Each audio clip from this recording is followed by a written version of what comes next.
Amid Biden facing criticism for the chaotic handling of Afghanistan crisis, White House finally hosted Ukrainian President Volodymyr Zelensky for a meeting. It's an honor and a pleasure to welcome President Zelensky to the White House, to the Oval Office. As we celebrate 30 years of Ukrainian independence, the partnership between our nations grows stronger, and it's going to even become stronger than it has been. Ukraine and the United States have a similar value system and a strong commitment to the fulfillment of a promise that we hope all will come forward, and that is a Europe whole, free, and at peace. And the United States remains firmly committed to Ukraine's sovereignty and territorial integrity in the face of Russian aggression, and our support for Ukraine's Euro-Atlantic aspirations. The Ukrainian leader finally got his long-sought meeting with the U.S. president. This has been their first face-to-face meeting since Biden took office this year. Ukraine has been seeking American support since 2 years now after the president found himself ensnared in Donald Trump's first impeachment.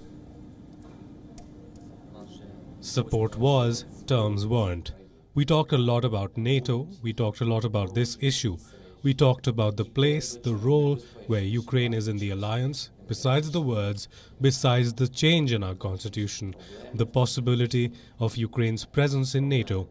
I feel, and the US president personally supports Ukraine in terms of entering NATO.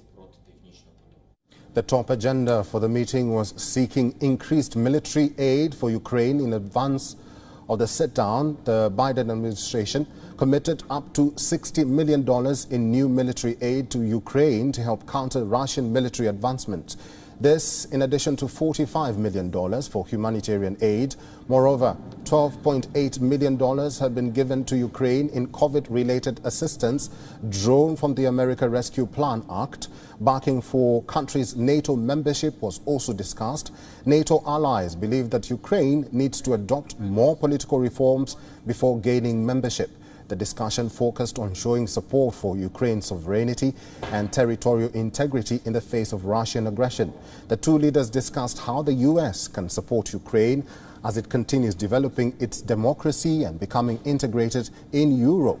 Biden also encouraged Zelensky's efforts to tackle corruption and reassured him that the U.S. will help protect Ukraine's energy security. The leaders discussed the safeguards in place for the Nord Stream 2 pipeline, which the US and Germany are letting Russia complete.